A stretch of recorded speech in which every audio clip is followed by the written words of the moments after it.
Hello, brothers and sisters. I just recently moved to Alabama from Tennessee, so I haven't really had time to make any videos lately, and I apologize for that. And the lighting isn't very good in here, so today I wanted to talk to y'all about ceremonial uniformity. Get out of here, Nemo. Go on.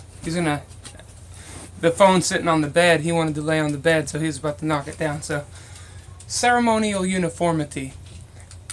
I actually have a little light here.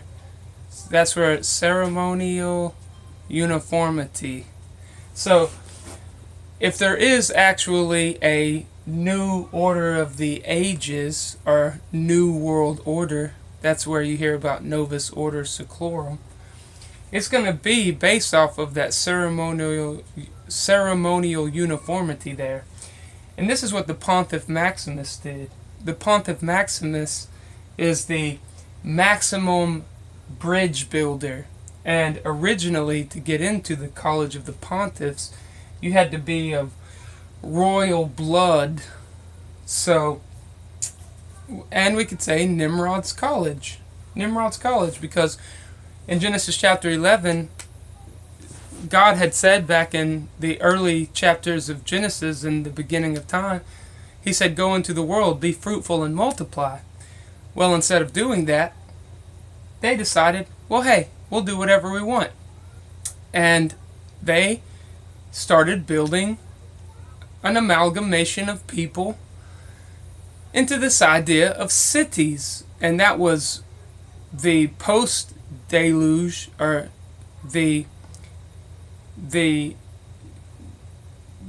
ones after the post-diluvian times, not the antediluvian times, which is when Cain and his lineage built cities and they called them after their children's names. They do that today with streets and cities still. So the maximum bridge builder, hey, go on, kitty, go. So they began to create their own system. A system in defiance to God. And that's called being obstinate, which is someone who is not reverent to God. And if you look in Jusinius, under the Jusinius Hebrew-Greek lexicon of the Bible, under Elohim, which is the word God, there was a Hebrew expression which is a man who relies in his own hand and sword, an obstinate man who relies on his own hand and sword as God, as his own God. So that's what we find with Caesar, Pharaoh, Adam, Cain, all of these different people. They trust in themselves as God, and in these ceremonies in which they create. So the Pontiff Maximus, his job was, whenever they conquered some land, one moment please.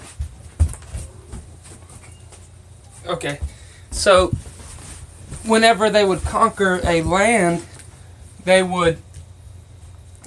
that cat was meowing right there and whining, so I had to get it to walk away. So we're not in our own house yet. We're actually staying with someone. So hopefully soon we'll find somewhere to a new house with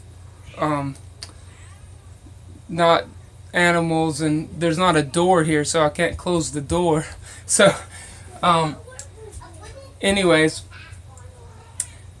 the Pontiff Maximus was in charge of, whenever they would conquer a new land, like say England, where they worshipped Thor, or where they worshipped like Helga. Alright, hey, well, go to Grandma's bathroom. Go. So they would conquer a new land, they would incorporate that god's ceremony into their ceremony. And that's why the Roman Catholicism, the Pope, is viewed as the Antichrist, because they would just absorb people's ceremonies into their ceremony and say, as a way of forming peace with other nations. So, one more moment, please. Hey, be quiet. Go play. Shh, be quiet. Okay, we've got kids, we've got animals. This is one of those kinds of videos. So, in order to have peace with another nation, you couldn't just dispose of their God. So what the Roman Catholics would do is they would just respect their gods and incorporate their God worship into their own liturgy. That's when you see them doing all the little stuff. They'll be walking around an altar and they'll be lifting up this, lighting a candle. They'll be doing this with the smoke, and they'll have this little thing, and they'll have like a little baby Jesus, and they're doing little kisses and little bows, and they believe that each one of those little movements is them manipulating and controlling God. So they actually believe that they manipulate and control their God, and they would just incorporate each nation's form of worship into this master liturgy that the Pontiff Maximus of the college, they would interpret their God's worship into their forms of worship. So if you want this new world order, this amalgamation of the states, or the amalgamation of the nations, you're going to have to incorporate a master ceremony onto everybody. And that is the description of law. Law is a process, a due process. You have to go through it. In the Roman law, when they executed their law on people, it would be according to their observances of times. So they would usually wait till special days of worship to execute their laws. And so, another interesting topic of study throughout the scripture would be looking at who the wise men wore, who the advisors wore. Like, we know that Nebuchadnezzar had wise men. We know that Cyrus had wise men, and that's where we saw Daniel. Daniel was a wise man. And they would have these people, and they are the magus. This is where we get our word magistrates. And they would be the wise men for the kings. And that's where they learned about the calendars and created calendars. And then they could track eclipses and the transitions of Venus, or the transitions of different planets, or the fact that even certain planets existed. So we see that all of these ceremonies of these different religions is what ties them together. They just absorb anything. Oh, you're a Baptist? Great. Oh, you're a Pentecostal? Great. Oh, you're a Church of Christ? Great. As long as you go to church. And we know that church comes from the same word as Circe, circus, circle, and that's what it is. Panem et circenses, food, or it's food, bread and circuses. And that's the stab at the Roman Empire, because they kept their people entertained with food, or they kept their people at bay, the masses at bay, with ample food and entertainment. They were feeding Christians to the lions, and it was like in a football stadium, and that's what a football stadium is. It's a way of keeping the masses at bay, keep them distracted with food and entertainment, television and games and phones and all that. So, one moment, please. Don't make me tell you again. Go and play. Sorry about that. Gotta this is why I haven't made a video lately, is because I knew it was going to be distracting, because we're staying somewhere, so like I said, I don't have a door here, there's animals, there's kids, so that's why I've kind of been delaying this. So anyways, Nimrod's college, because he was the king of Babylon, is a proverbial expression, because Nimrod was the mighty hunter against Yahweh. That's what before Yahweh means, just as when the scripture says all that ever came before me against me is thieves and robbers, and the scripture says the sheep would not hear the thieves and robbers voice. The ones who came before or against, that's what it means, against Yahweh, we wouldn't hear them. Now the cat's back. The cat is back. So go on, go. So, one moment.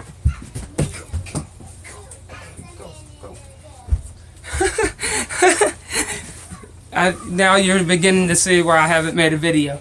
So it's Nemo, cat, kids, cat, Nemo, kids, cat, Nemo, and so anyways, so this is the key to controlling people, is by this ceremony, and that's what they created in Genesis chapter 11, and that's why the representation of the heavens at the top is astrotheology. They'll circle around the worship of these planets, and each nation had their own worship of their planets, and they all had their own ceremonies, and reeling in all of these different ceremonies to these worshippers of the sun, moon, and stars under the different figures or titles or whatever symbols they represented, and just incorporating it into one master ceremony, and then they just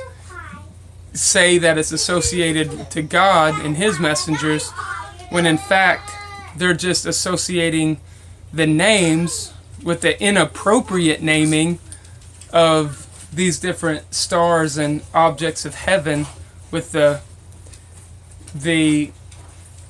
different words and the idiom and metaphor.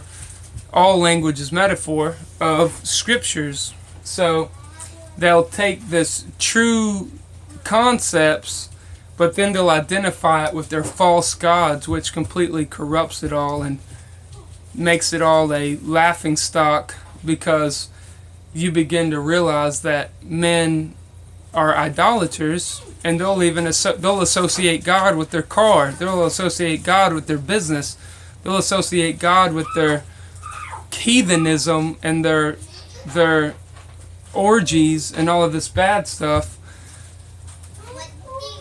when in fact you should not do that. You should put a separation between the clean and the unclean thing, so, and the holy and the profane, which is something that they don't do. They just want to mix it all together, and that's why Satan is a title for or Baal is this idea of this conglomeration, this amalgamation, this ecumenism, and just combining everything together.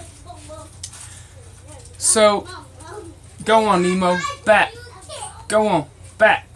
So, I hope this video helps, and this is becoming, I can't keep up the mental agility it's taking to hear the kids yelling and the cats and the dogs keep interrupting, and there's no way to shut the door. So hopefully soon I'll be in my own place again, and I'll be able to concentrate a little more. So I hope y'all enjoyed this video, and thank you, brothers and sisters, for taking the time to watch, and I'll see y'all later.